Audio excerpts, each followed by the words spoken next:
Today again, everyone, continuation of this book, the chapter 5 under Tiger Woods on winning and the 7 practices that can be applied in our daily lives. The 5th one is look up by looking down. Let me read it to you. This simply means that you are to look up to people who are beneath you. Too many successful athletes look down on those they feel are beneath them. Once this is evident in your system, you're on your way to personal destruction. Sometimes managers chew up their people and tear them up into tiny little pieces because of mistakes.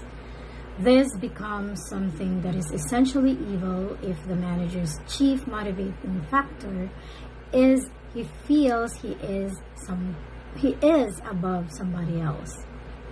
When there is nobody else watching, can you honestly say that you still treat people with respect?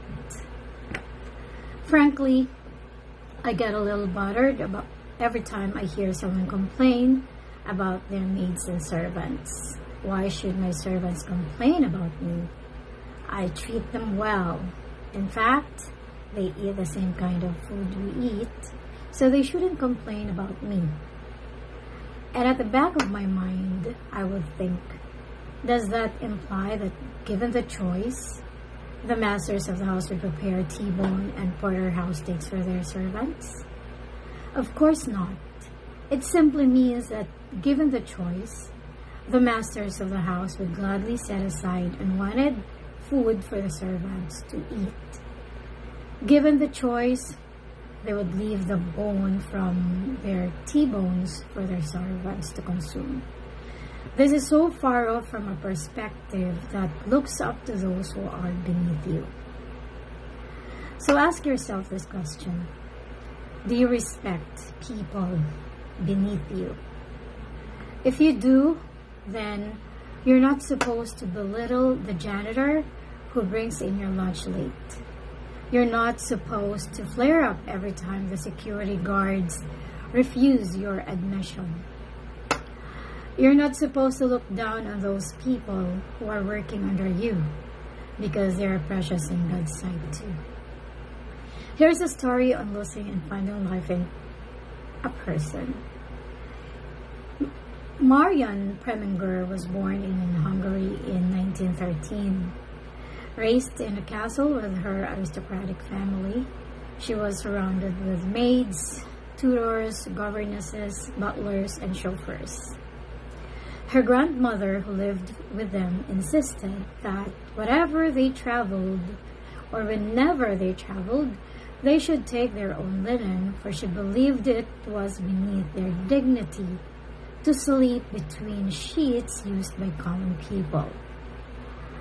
While attending school in Vienna, Marian met a handsome young Viennese doctor. They fell in love, eloped, and married when she was only 18. The marriage lasted only a year, so she returned to Vienna to begin her life as an actress.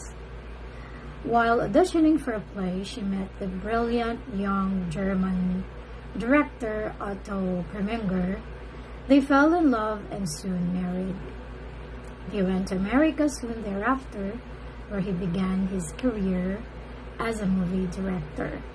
Unfortunately and tragically, Hollywood was a place of dramatic illustrations of people biting, devouring, and consuming one another. Marian was caught up in the glamour lights and superficial excitement and soon began to live a sordid life. When Preminger discovered it, he divorced her. Marian returned to Europe to live the life of a socialite. In 1948, she learned through the newspaper that Albert Schweitzer, the man she had read about as a little girl, was making one of his periodic visits to Europe and was staying at Gunsbach. She phoned his secretary and was given an appointment to see Dr. Schweitzer the next day. When Marian arrived in Gunsbach, She discovered he was in the village church playing the organ. She listened and turned pages of music for him. After a visit, he invited her to have dinner at his house. By the end of the day, she knew she had discovered what she had been looking for all her life. She was with him every day thereafter during his visit, and when he returned to Africa, he invited her to come to Lumberine and work in the hospital. Marian did and found herself. There in Lumberine, the girl who was born in a castle and raised like a princess, who was accustomed to being waited on with all the luxuries of a spoiled, who was accustomed to being waited on with the luxuries of a spoiled life, became a servant. She changed bandages, bathed babies, fed lepers, and became free.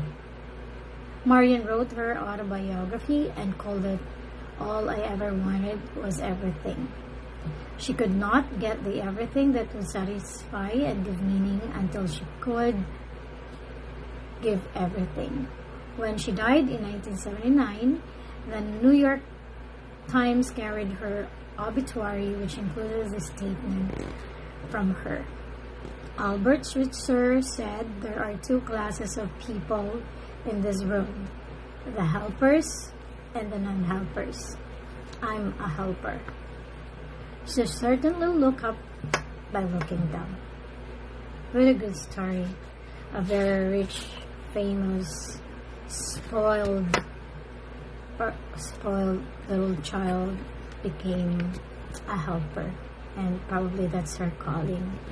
Because of that, she found herself. So in our life,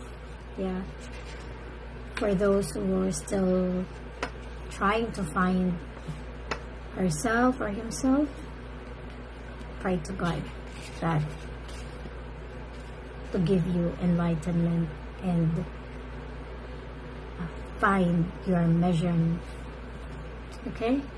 So, let's stop there, and tomorrow I'll be reading the number 7 practices that we can apply in our lives. Alright, so have a wonderful day. Happy Tuesday. God bless and take care.